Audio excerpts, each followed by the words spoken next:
Thank you, and we're excited to get started with you in just a moment. The title of this afternoon session is Growing Malaysia's Renewable Energy Sector, What's on the Horizon? Mr. Zack, allow me to kindly pass the floor over to you. Hello. Hi everyone, thank you for coming. It's a rainy afternoon after lunch, so I'll hope it's insightful enough while I keep it brief. For today's topic, it's growing Malaysia's renewable energy sector, what's on the horizon. So for today, I'll just do a quick run through what we have been doing, where we are today, and hopefully there's something more for us to do going forward, right? Brief introduction about myself. I'm Zack. I'm here on behalf of MPIA, the Malaysian Photovoltaic Industry Association. It's an association for solar PV industry players. And on a personal professional side, I am a director at Asia Bina Group. We are a developer which we do large-scale solar developments. So collectively, as a group, we have developed and also managed more than 270 megawatts equivalent of solar power plants around the country. So mainly in utility scale power. So let's go forward. A brief look in the past, right? So where we have come from, right? So electrification in Malaysia has started as early as 1894, where our first power plant in the country started, and that is actually a hydro power plant, and it's to power up mining operations somewhere around the Klang Valley in Rawang. And of course, when there's mining, there's also moving of bulk goods, so there's also rail transport, so that was used for all of those.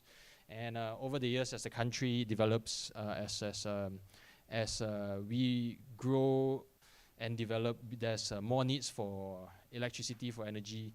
There's addition of more hydro power plants, gas power plants, and coal power plants, right? And this is critical, especially because our country is at that time we were aspiring to be a strong manufacturing nation.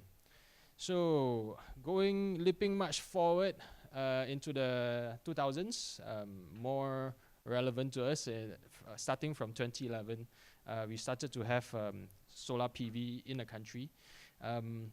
This was following the Renewable Energy Act in the country, where we have where we started adopting solar PV for rooftops when the technology was much more palatable for the country. And along with that, we also have biogas, biomass, and mini hydro added to the energy mix.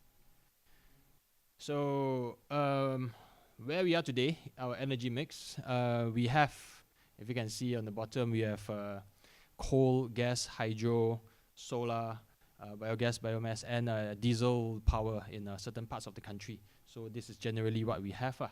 And this data extracted yesterday, of these few colorful charts that you see, these are from the Grid System Operator, GSO.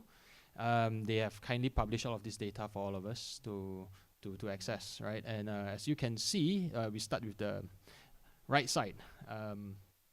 The energy total installed capacity for the country to generate is about 33 gigawatts, and some of them are on standby. Not all generators are running, and on a typical day, we have about 20 to 25 gigawatts of demand that is being used by all the consumers in mainly Peninsular Malaysia. This data is actually more or less only on Peninsula, because TNB has granted the data to be published, right? And if you can see on the bottom right, I believe the charts and numbers are a bit small, but let me give a pointer. In these few charts over here, you can see actually we are still very coal heavy. About 44% is generated from coal, another 41% from gas, and about 10% from hydro, and then the remaining is from solar power. And when we move to this big chart on the top, you can see for the solar power, about half of that capacity comes from large scale solar, and the remaining one comes from distributed generation, which mainly would be what we see in rooftops, from our household rooftops, factory rooftops, or on top of all commercial buildings. All right, in terms of regulations and schemes, right? Because our market is still very much a regulated market. The regulator is Suruhanjaya Tenaga, and over the years, together with the ministry, they have launched different programs, right? So we go back to the earliest one in 2011. 2011, where we first started adopting renewable energy. The first scheme that was released and adopted was feed-in tariff, and feed-in tariff was great, right? Whoever we installed, because it was early adoption, so there were a lot of incentives in the form of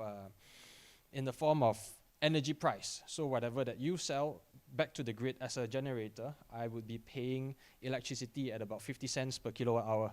But as a generator, if I install on my rooftop, I'll be selling 80 cents, 90 cents. So technically, I would be net positive, right? So that's the earliest incentive that they were giving. So as we progress, the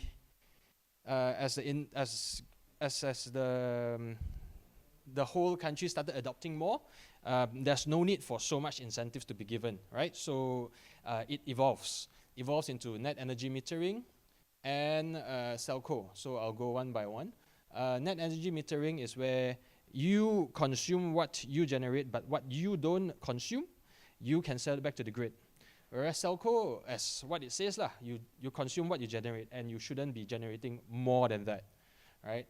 And we jump down. Large scale solar is where it's purpose-built power plants, right? Utility scale. You'll be using 40, 50 acres of land, of space, to install solar panels, where you sell to the grid at grid voltage levels. So moving closer in 2021, where there was a lot more awareness for green attributes.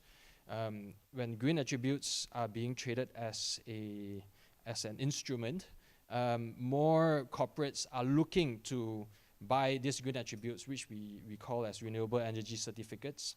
And there was a strong demand for it. So the regulator, they launched this program called Corporate Green Power Program, CGPP. They allow B2B. So as a solar power generator, I can enter into discussions with corporates, any companies who would want to get these RECs. So my electricity will be sold to the grid, but the RECs, the certificates, will be sold directly to the company. So in a more indirect way, the electricity will go through the utility company, which is TNB, and when it comes to your place, it's considered green. It will be labeled as green. Then we move on. Last year, there's Corporate Renewable Energy Supply Scheme called CRESS. Quite easy to remember.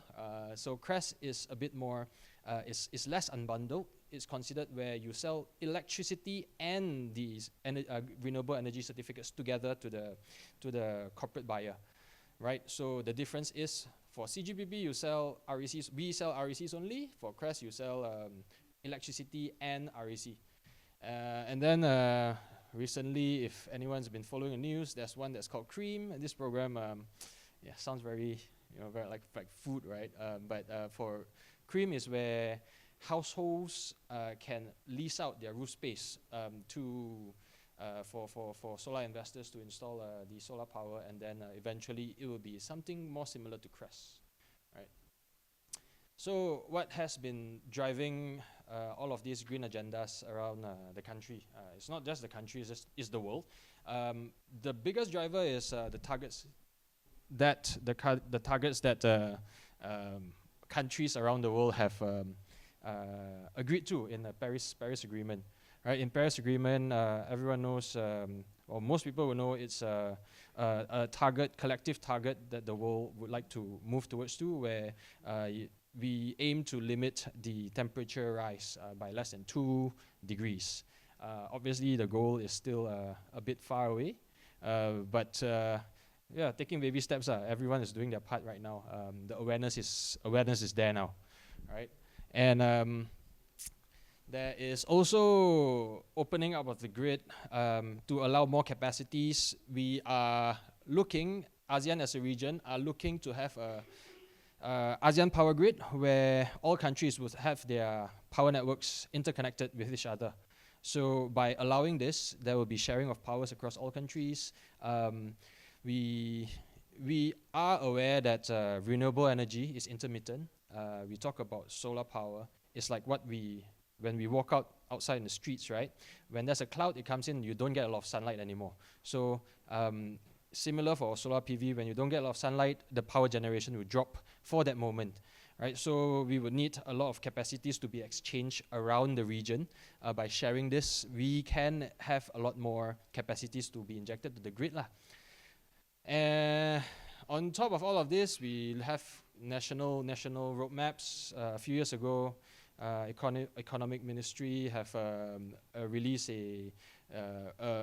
this roadmap. It's called NETR, National Energy Transition Roadmap, where they have pilot projects and also goals for the country to achieve by 2030 and 2035.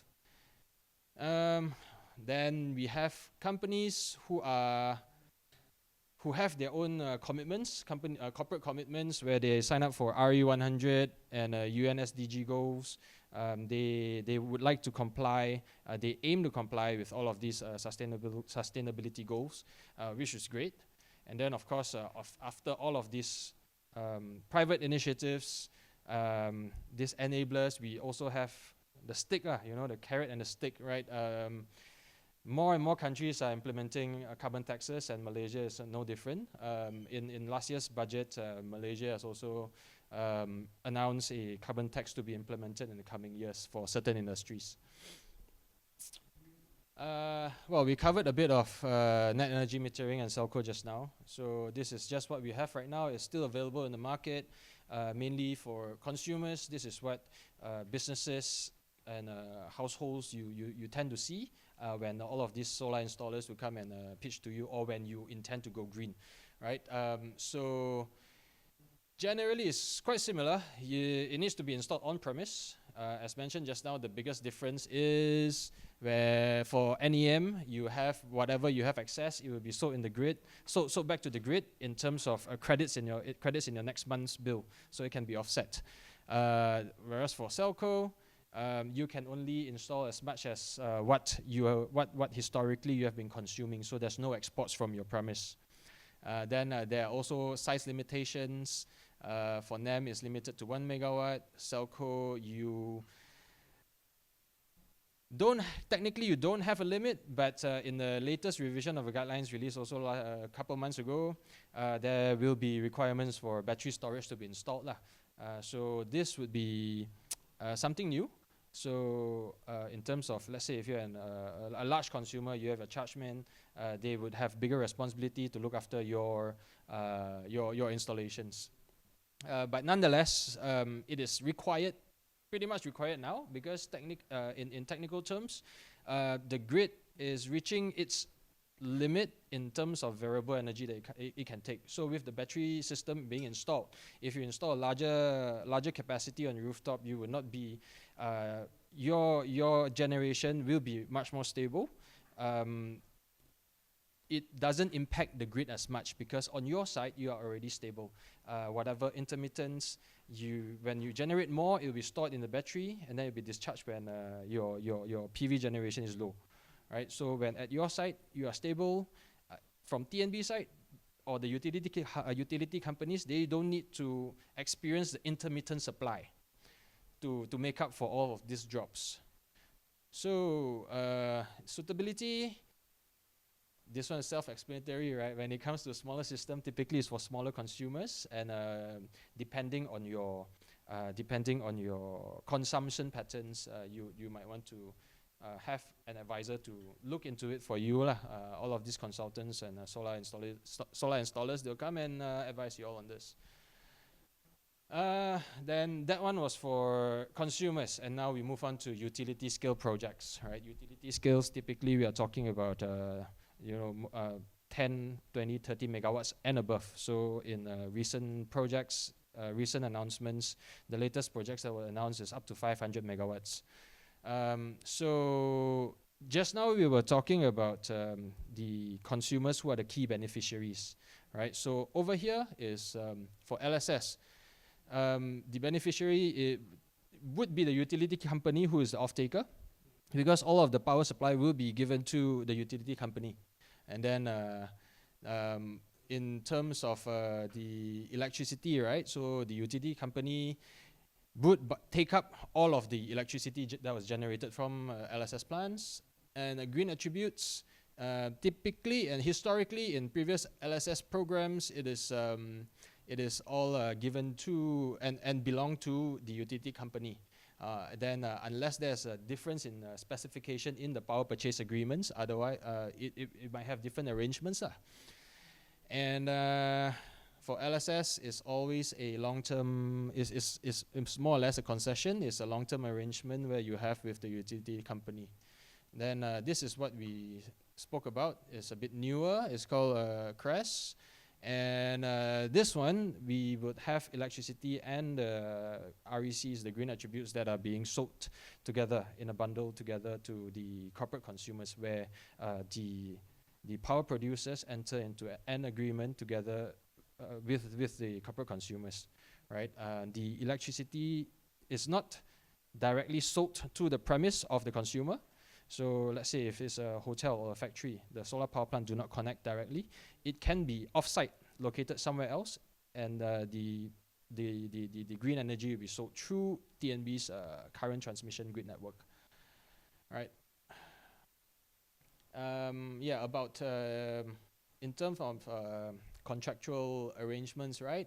This one, as mentioned just now, one of them is signed with a utility company, another one would be signed with the off-taker, and that is, you know, up for the discussion, lah. So we've covered what we have and what was before, right? So we look what's going forward. We hear a lot about energy transition. As we have seen just now, it's about 40% coal, another 40% of gas power. Only a very small percentage, 20% is from hydro and solar. So we would need to transition from that proportion to have more renewable energy into our energy mix. So what we'll be looking at, right? So we will be looking for a lot more low carbon energy sources. As we all saw just now, it would be solar, hydro. These two are the biggest ones, and of course there are a lot of other new technologies as well. And along with that, there will be enhancements required in the grid, right? Which we'll cover later. And last but not least is a less popular theme in here, energy efficiency, right? A lot less popular because it's not as impactful. We will be doing small changes. It's like changing a light bulb from incandescent bulb to LED light bulbs. You don't see that, but in the grander scheme of things, if all of consumers, every single bulb is changed, you can see that difference, right? Yeah, so as we move forward, when we are moving towards more green energy, sustainable energy sources, there are some short wins, there are long-term wins, right? So we look at different types of projects that are being implemented. If we are talking about reducing our power consumption, for now, the current theme is always saying, oh, why not you install your own solar panels on your rooftop, right? Because it's quick. It takes 3 to 6 months for everything to be completed, depending on the scale of it. If you want to install on your rooftop, it's less than a week, right? So that is obviously the biggest win. Anyone who can do it will do it. And when we are being fed with the news of revision of electricity tariff, electricity prices, we'll be thinking about saving money, and at the same time reduce our carbon footprint by going solar, right? There are also other larger larger goals out there. So let's say if you're not talking about saving costs, we are a corporate, we want to go low carbon, we can control what's inside our building, but we cannot control what we consume for electricities, right? I can be in a 100% coal-powered country. It's very carbon intensive. So we need to change that, and then we need to make our power supply a green one, right? So either the grid needs to be of lower carbon intensity energy, or as the consumers, you have like third-party agreements, virtual power purchase agreements, like the form of CRESA. You purchase directly from a producer. And we have the longer gestation period projects, like hydro. Hydro power plants take much longer time, as about 7 to 10 years to complete one hydro power plant. And you have biomass and biogas. But this biogas, it's high capex, and also unless you have the fuel source, right? If you are running a production that have biomass, then you can do that. Otherwise, it's commercially is a bit more tricky to manage. And as the country is looking to increase our renewable energy proportion in the energy mix, there's of course a requirement for more participants, more solar power plant owners, hydro power plant owners to come into the market lah. So this is something that we can be seeing that will be happening in the future. This can only happen when there's also grid enhancements. The grid network right now has been here for the longest time, right?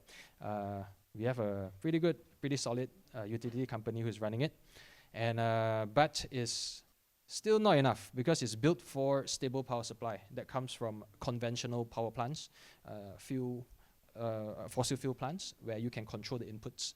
When we are moving towards renewable energy sources, right now we still cannot control the intensity of sunlight. We cannot control the water levels in our dams, right? So if we are to move towards a renewable energy base power, which will be quite hard, we will need a lot more improvements in our grid.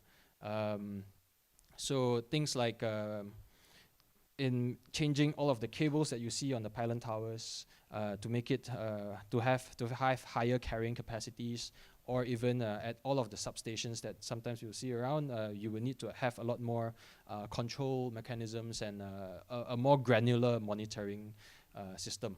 So with all of this, then the grid operator will be able to react to all of these intermittencies that we would have that come from all of these renewable energy power plants. Then going to the bottom left, we spoke a little bit about it just now, energy efficiency. Yes, again, it takes, it's all baby steps, right? But it shows its effort as a collective, as a country, when everyone does it. When we have lower consumption as consumers at the grid level, we would have lesser quantum, a smaller quantum of power reserves that we need to keep due to fluctuations of all the consumers lah. So when there's lower reserves, then there'll be lower wastage, right? Because electricity is something that right now there's still no way to store.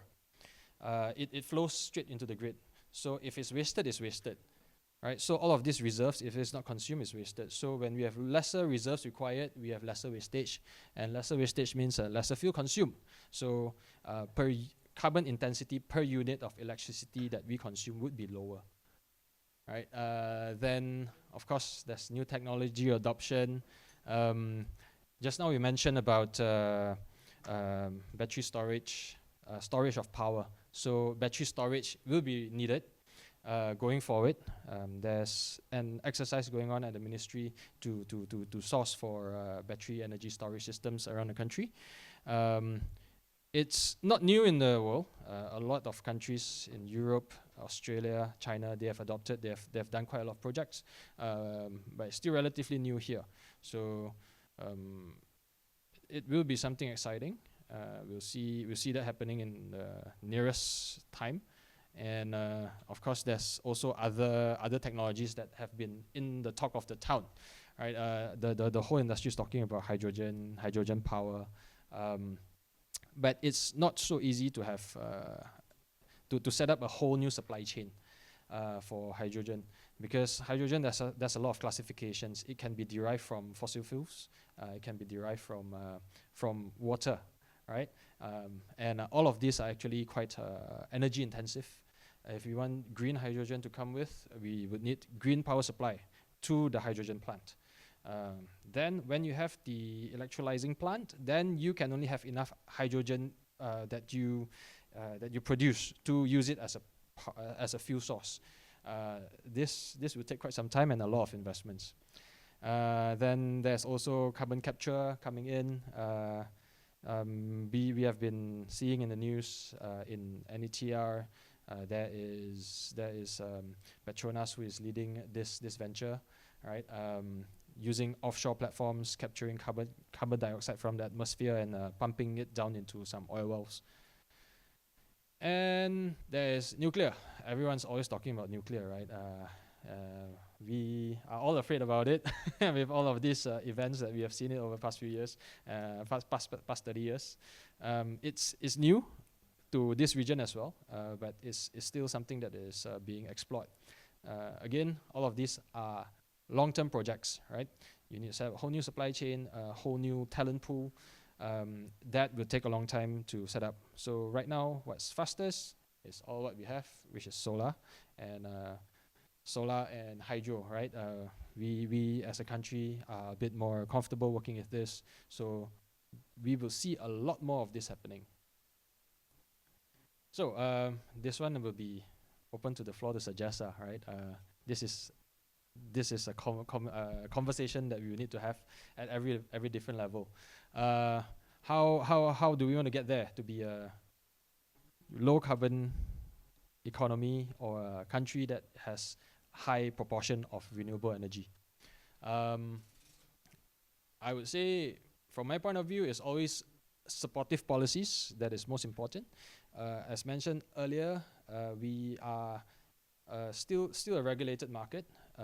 Policies still come from the ministry and also from regulator. They will open up different schemes to allow us to do different things.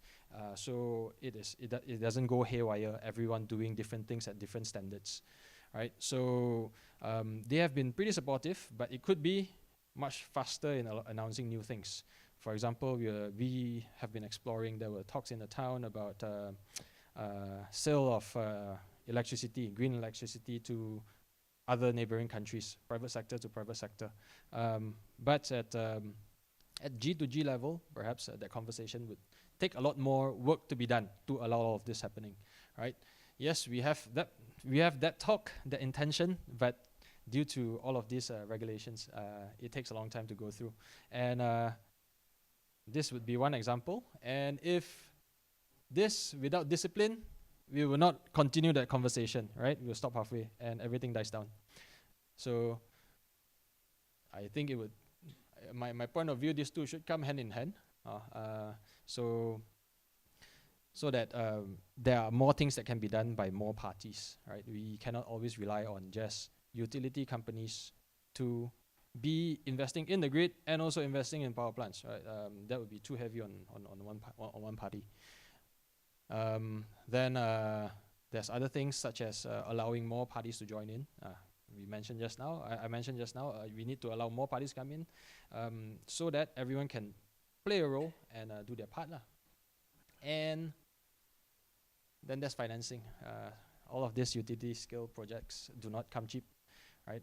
Financing sector needs to be, we are here in the central bank, right? Hopefully this message is being heard. Financing needs to flow down, support all of these private sectors to take a part, right, in this journey to move towards a greener economy.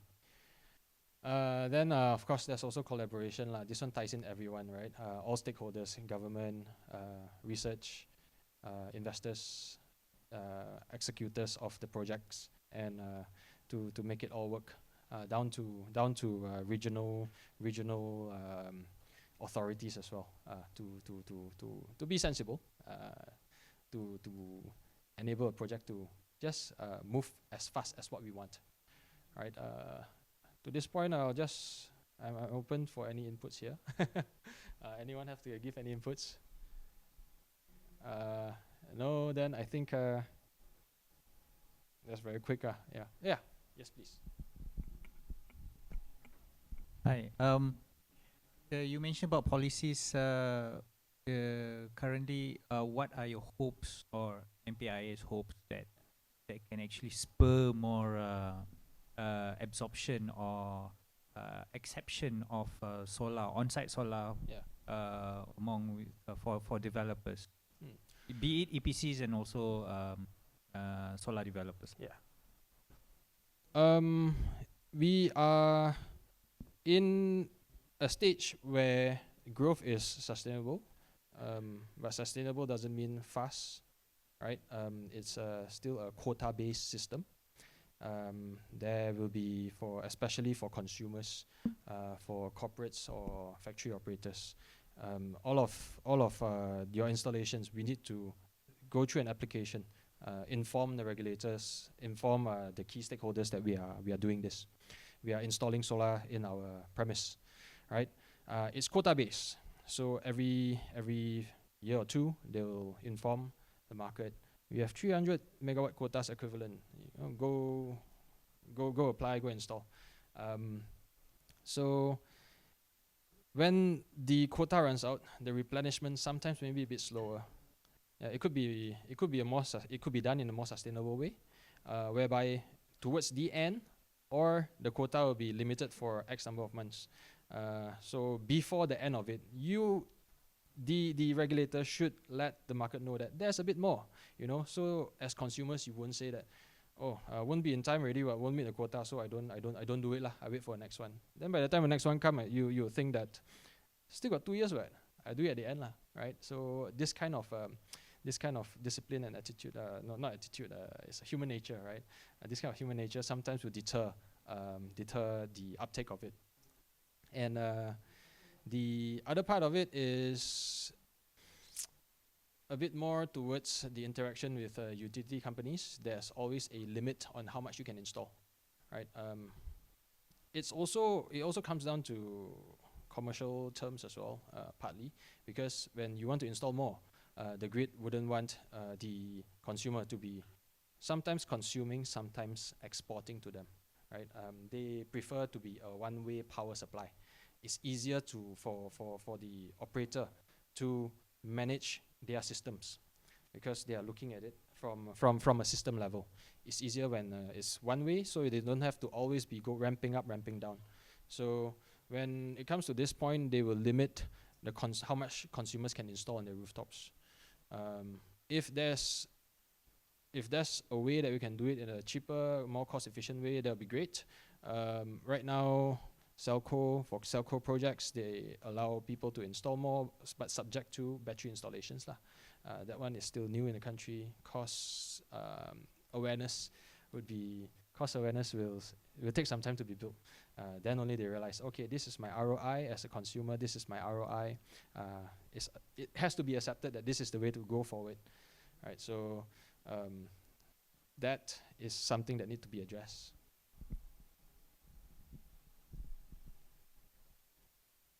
Okay. I think I'm done with all my slides actually. Yeah. So, well, anyway, if there's any thoughts that you would like to share, please share. Yeah. Yeah. No. Yeah. I thought my voice is loud enough. Perhaps we can start with like the battery. I understand that there's a lot of research going into how do we make better batteries to keep the energy that we get from solar panels, right? Yeah, do you have any information on like where we're at there? Because I feel like I don't really see much efforts being put into research, I guess. Like there is some, and then it's sort of like, and then I don't hear about it for like 6 months to a year. Yeah. So I was wondering if you knew anything about where we're at. Okay. Yeah. for batteries, right? We unfortunately are still not the leaders in the world for this. Most of the funding for research still lies in US, Europe, Japan, China, right? They are the ones leading all of this and being the biggest EV producers in the world. China has a lot of new technologies that comes up in this space. So right now, the more popular battery systems are still sodium-based and also lithium-based. Being lithium still being the market leader because of its energy density that it's managed to achieve. Most of our EV cars also are still running on EVs. So these batteries that you have in these EV cars that you see on the road, they are assembled into bigger units, so it comes in like 20-foot, 40-foot containers. Yeah, so these battery banks will be installed and attached to the grid. So this is what has been done in all European countries, US and China, to address all of these intermittencies or all of the renewable energy side effects that affects the grid. Then one more thing that it has been adopted by a few countries. This technology is not new. It's basically a modification of a hydro plant, right? So they call it pump hydro. What they have is they have a big water dam, but instead of water flowing downhill or downwards using gravity, only gravity to spin the turbines and generate electricity, they would have excess power, right? So the excess power from in the grid, they'll use it to pump the water uphill. So when you pump the water uphill, you fill up the reservoir, and when it comes downhill, when you need it to be discharged back into the grid, you open the valves, you allow the water to go into the turbines to spin it to generate power. But of course, expensive, big efforts. You need to almost move a mountain typically to have a reservoir. No difference than a normal water dam, right? It's just you have a lot more land matters to address and environmental factors, because you'll be flooding a big plain, a big valley to execute all of this. Yeah.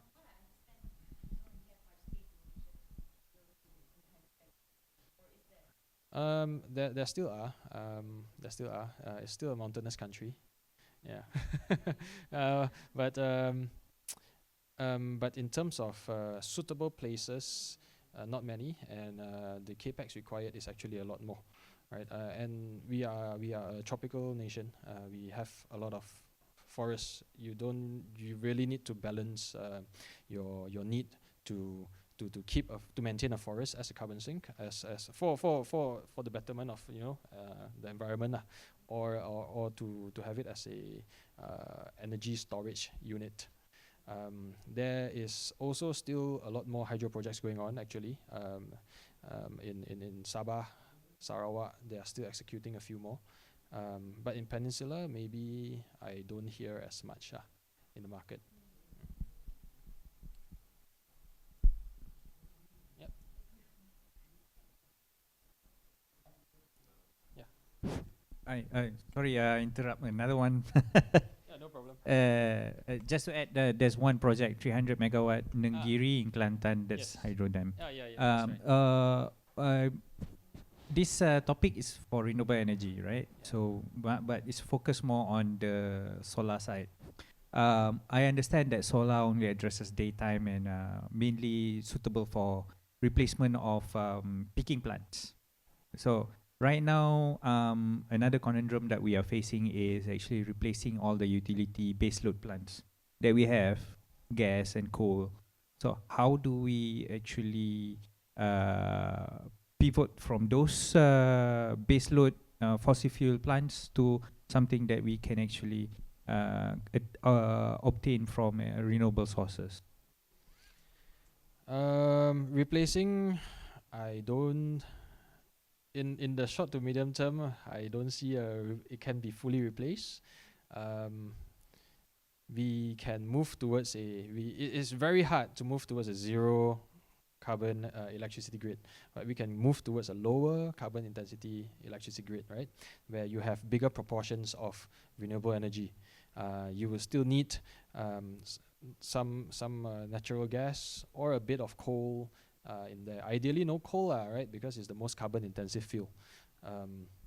So as we move towards there, there's a need to balance where you can install your solar power plants or where you can install your hydro plants, right? If you have one, you might want to do it bigger, or do you want to do it distributed so that it doesn't burden the grid because it needs to travel across a long distance. These things, of course, there's still a lot of consultants doing a lot of hard work trying to identify which is the best balance. It's very hard to determine, right?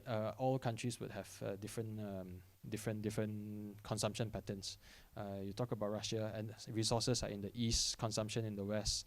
You talk about Malaysia, we have focused electricity consumption in Penang, KL, Klang Valley, and Johor. But our resources are all everywhere in between, right? So where do you want to place all of these plants? Hydro plants typically is further inland, right? You can have a bit more of that. You can have a few more solar plants in the middle, but these are all land intensive, right? So replacement, no, but in the theme of energy transition, you need to have an overlap of when you have a bit more access, and at the same time when we as the country's system have assessed and realized that, okay, we know the pattern of how the renewable energy plants run. We can reduce the baseload plants now, right? So the fossil fuel plants can be reduced. Then at that point, we will have higher zero carbon powers, and then you have lesser of carbon intensity power, right? Hope that addresses. Hafiz, there's one more here. Oh, okay, got it. Maybe if I just can add on to the conversation about the base load. I guess the primary consideration I'm assuming is that all the base load plants have existing PPAs that run for a very long term. So unless you're going to be retiring early the plants, that would be an issue. But I guess it could be that your question is about how can we reduce the intermittency so that you can generate enough power at night, right? So I was wondering on that theme whether the ASEAN Power Group could help, because I understand that wind is one of the alternatives in some of the other ASEAN countries. So wind is not subject to daylight, but of course it's not windy all the time either. So I'm just wondering whether that is a thought about in the future when we are talking about replacing more base load, and we need more power at night from renewable sources, whether from Malaysia, we're talking about not just hydro, but could we be importing power from somewhere else to cover the need deficit? That's my first question, I guess, to follow up on that. And secondly is on land. We talk about land usage for hydro. I guess solar is also quite space intensive. I know that we are doing things on floating solar on dams and reservoirs. I'm not sure how much we could address in terms of dual usage of land, say over bodies of water.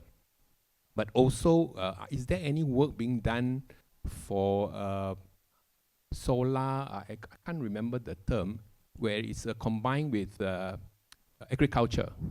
Yeah, so maybe that's my point. So your first point, right? A more connected grid, like let's say ASEAN Power Grid definitely will help. Not all countries have the same. Not all. Well, put it another way, right? If we have low consumption at night, when we ramp down all of our fossil fuel plants, the base loads can be supported by importing power. But all of these commercial terms are still in their pilot phase, right? We do have interconnection with that's a project, pilot project done at the ASEAN level, Laos, Thailand, Malaysia, Singapore power grid, right? So it is interconnected, but the export and the import of power have not, it's not made public, it's still very much in a pilot phase that they test. Sometimes it's used more or less for emergency conditions. Sometimes when a system is almost about to trip, you don't want to black out, you inform your counterpart and tell them, look, we need to discharge or we need to import, right? So it's right now it's still being used for that. It's not being used as a load replacement. Perhaps it is being used. It's still very much a utility company to utility company kind of arrangement, still not really released out. Then to your second question, agrivoltaic is being done here, not in large scale. There are some who have done it, but a lot of trial and error. I visited a few. One of them, they told the biggest feedback is we plant a lot of sunlight intensive crops, right? You want to plant something that uses less sunlight, you need a lot more land. So you kind of need to balance and have very high value crops, and then space out your solar panels so that your crops still get a lot of sunlight. So dual use is still being, the adoption is a bit lower here. Again, our crops here that are suitable to be planted here are all require a lot of sunlight, so you can't really block out a lot of it. Floating solar is being used, is being done. There are a few already around the country. If you drive on North-South Highway, you'll see one in around Rawang. Then there's a few more as well. There's one in Sepang, there's one in Pantai Remis in Perak, and there's a lot more coming. So we spoke about the LSS program just now, right? Large scale solar. There's 5 rounds of LSS programs that's been announced. So in LSS 2, LSS 4, there are a few, and in LSS 5 they have a few more as well. Bigger floating solar power plants coming up, and also TNB has also a few projects, which is good. They will be installed in the dams, and on one hand, it will be used to reduce water evaporation because there's a bit more cover. On the other hand, they can also supplement the load at all of these hydropower plants. It's all being explored just a bit, not so published yet.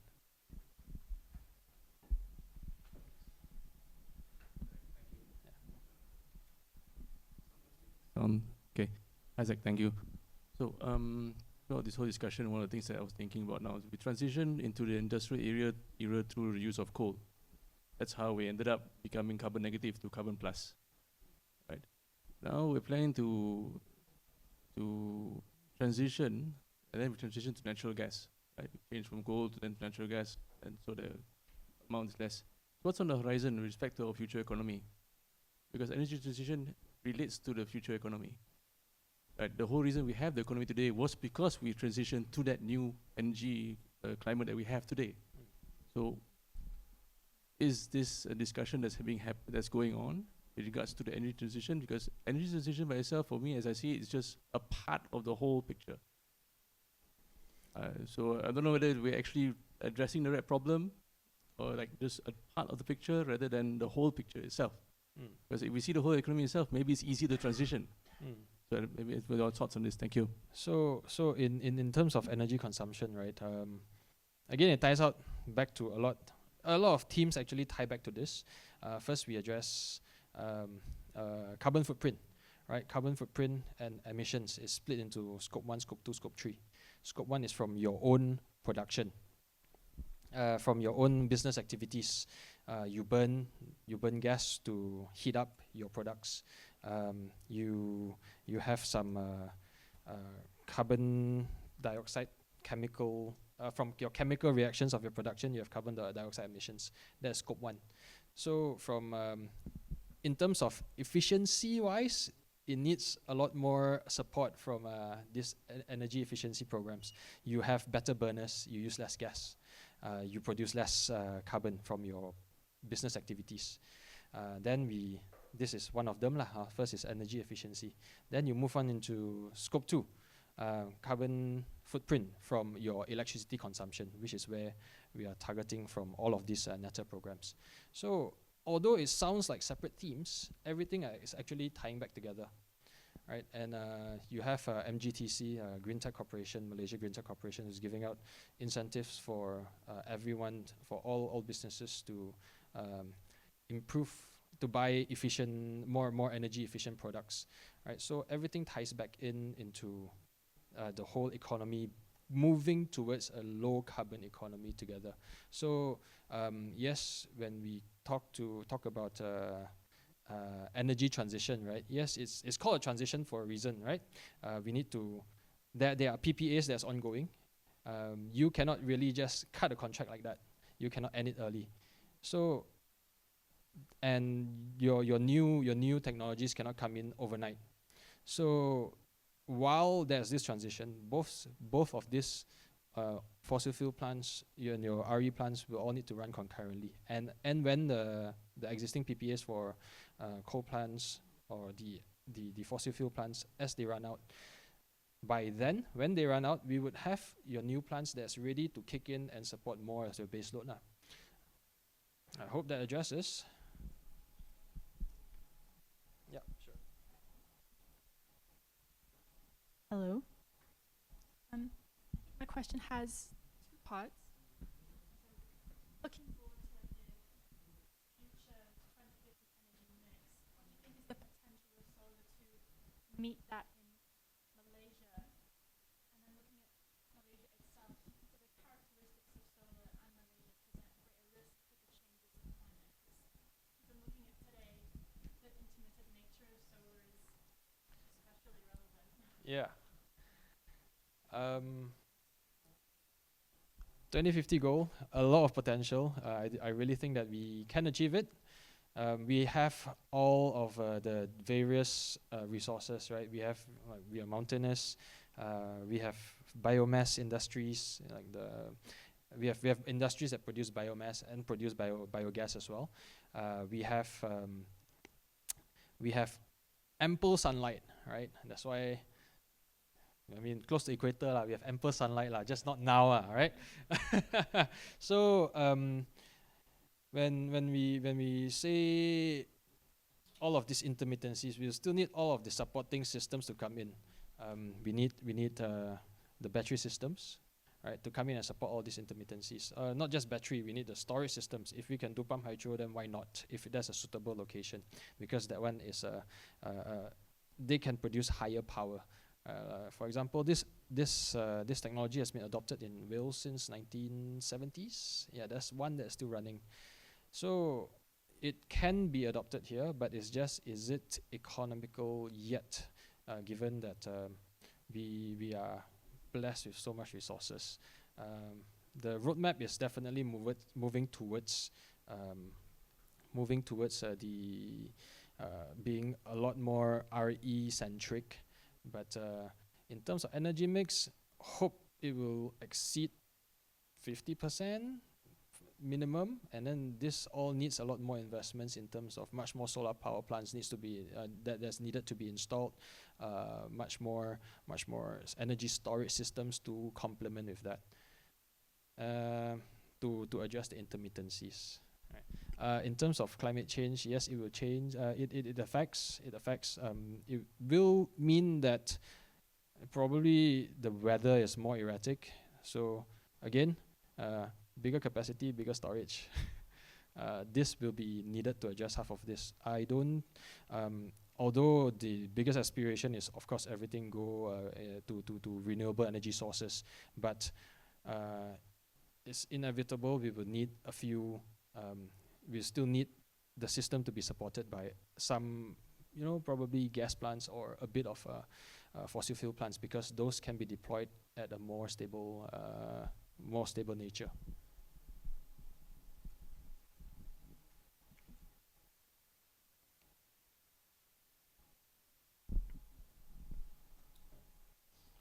Okay, we are about almost 2 o'clock now. Session's almost done. If there's any more questions or comments, Hafiz, I think you need to show the last slide.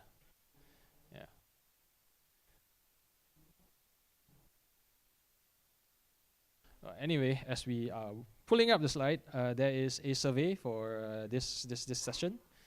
We'll appreciate if you can provide your feedback in a bit. Enable editing.